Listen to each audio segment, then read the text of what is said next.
It is December and the end of 2020 is just around the corner. This year may have been one of the most unusual years in recent memory, but it was one heck of a year for video games. And in a year where E3 was non-existent, an event to celebrate the games released this year comes in the form of the Game Awards. So let's take a better look at the Game Awards, the interesting man behind it, and what this show means for the industry. Hi, I'm Ishaq, and this is the iXie Gaming Podcast.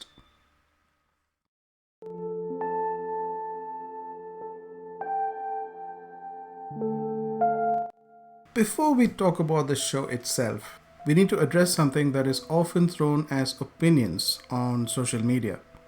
The claims that award shows are rigged and biased and that this is only to publicize big corporations. And this opinion is not just for the games industry, but any entertainment medium. This sentiment is reflected even more strongly for award shows based on films.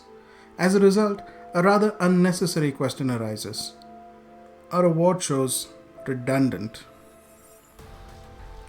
Unfortunately, we live in a time where one's opinion can be heard more loudly than ever before. I say unfortunately because it is human nature to express displeasure more than if you like something. So social media platforms like Twitter and Facebook naturally become havens for those that are miffed at a game or an individual behind a game.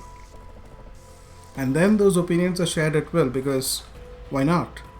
But the reality behind all of this is that most of the gaming community just love to buy and play games and are oblivious to the controversies and are not part of the minuscule army of the ones who preach hatred or are biased towards those games.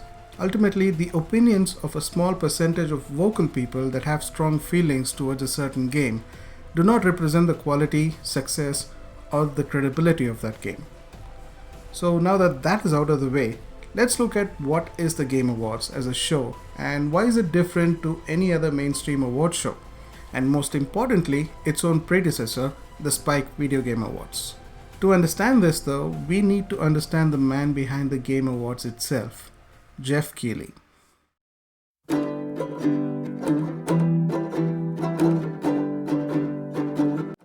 Keighley is a well-known personality in the games industry, but he's neither a developer nor a publisher. The man's career is rather unconventional, and it all started when he was 12 years old.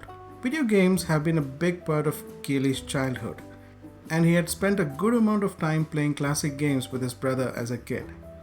One day he had sent a letter to the makers of one of his favorite games, expressing his interest on knowing how the game was made.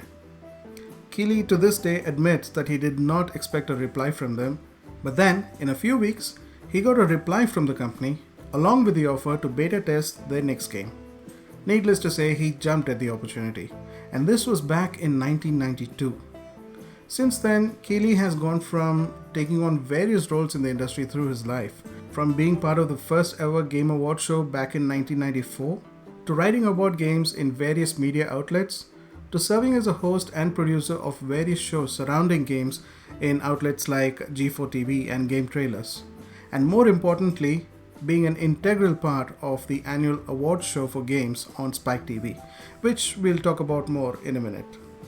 Geoff Keighley's career has evolved in interesting ways, and he's unquestionably a figure in the industry that knows the pulse of the medium better than anyone else in the industry.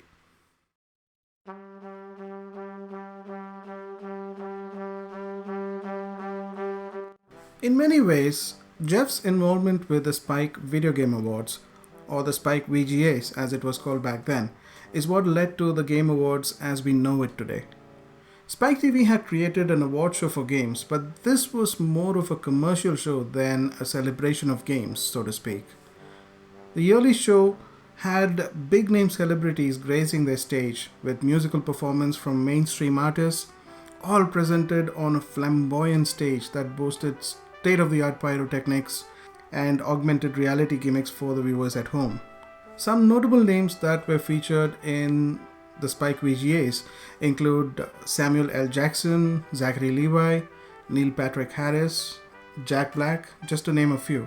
In a nutshell, Spike's VGA, although created for video games, was moving further from the medium over the years, and eventually turned into an event that targeted various demographics that watched the show just for celebrity appearances rather than the games itself. Keighley has, on many occasions, expressed his frustration on how the show was being looked at and how it portrayed the gaming community. Spike TV eventually cancelled the traditional award show and rebranded the VGAs to VGX in 2013, reducing the show to an hour-long digital event. The VGX was deemed a failure, and Keighley opted to drop out of the show in 2014 before it was eventually cancelled.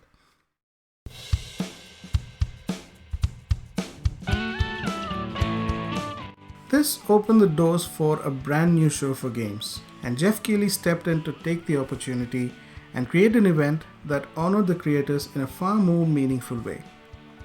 Keighley collaborated with multiple industry experts and credits the likes of Gabe Newell to have encouraged him to create the Game Awards.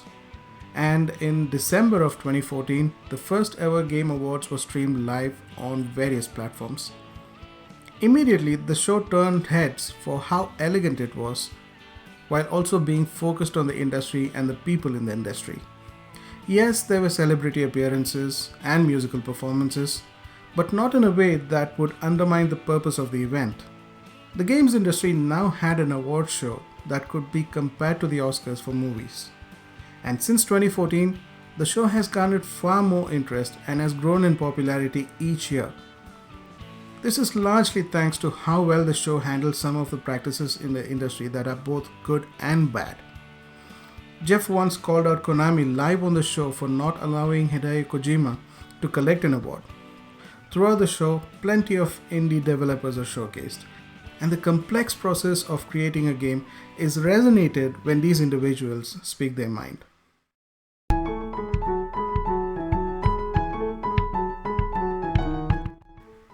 For the audience, the Game Awards has also provided some memorable moments through its 5 shows so far.